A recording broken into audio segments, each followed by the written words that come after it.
And I can tell you this, that if we could just stop all the phoniness and stop all the trying to be emulating medical doctors and medical situations and so on, and we could just humbly walk in and love our people and give them all we've got as far as love goes, and then make an adjustment with absolute love and intention, with nothing else in our mind, none of us in this room could fail. Hey, this is Dr. Timothy Gay, and this is my rant of the week. This week my rant is about a very, very important person in my life, and there have been a ton of them, but this guy really stands out as one of the greats. You know, we've lost Reggie Gold, we've lost Sid Williams, we've lost Lloyd Latch, and now we've lost James Sigafoose, who to me was one of the most vital icons in philosophy and in chiropractic.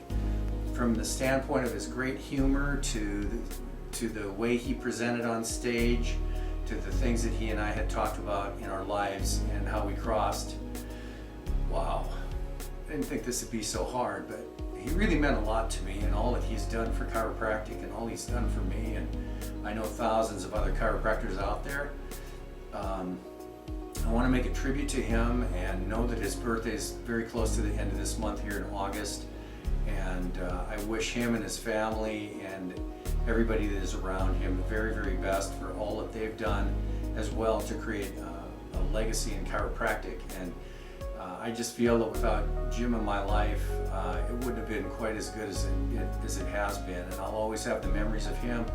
And I'd like to do a beautiful tribute to him because he is a wonderful guy and has done great things on multi-levels in chiropractic and in his life.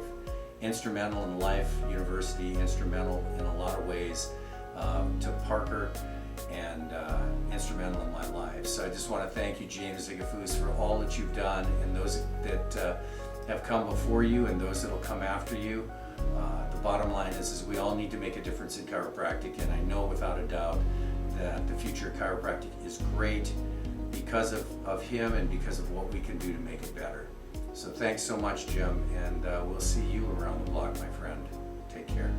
Okay, my name is Sigafoose, and I'm from Aberdeen, Maryland. I was raised in Baltimore and lived in Florida for about 22 years and decided to head back, and sort of like a chicken coming home to roost, so here I are. Now, I've been a chiropractor for 50 years, however I'm only 45, so I started early.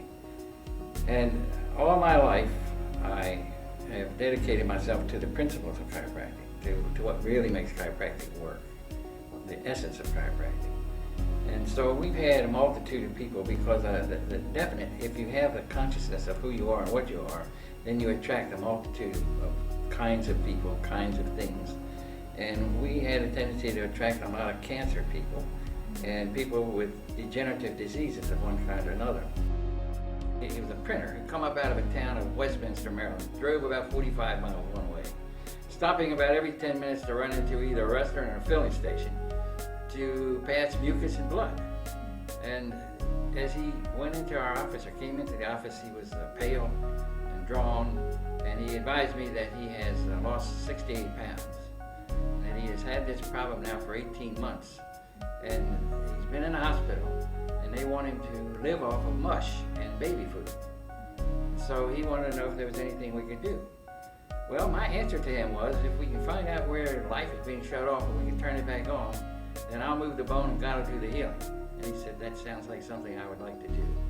I said, at the same time, I'm not a nutritionist, and I'm not going to discuss what you should eat or shouldn't eat, but I'm going to suggest that you don't eat baby food or mush.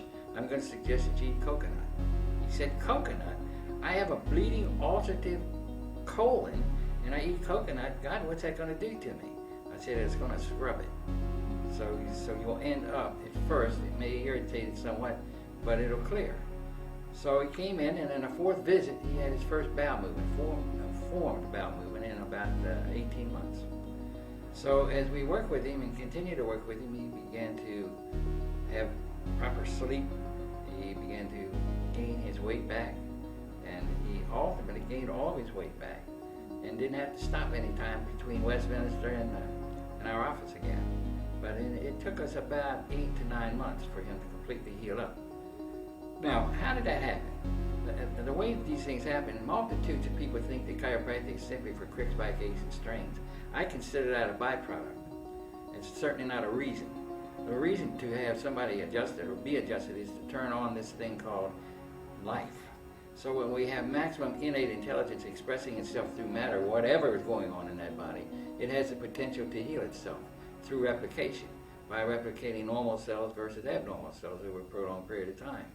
So the interesting thing about chiropractic is that rather than treat symptoms, which what people think it is, or treat conditions, which is another thing that people think it is, it's to simply correct the subluxation and maintain that correction long enough for the body to rebuild itself from above down inside out.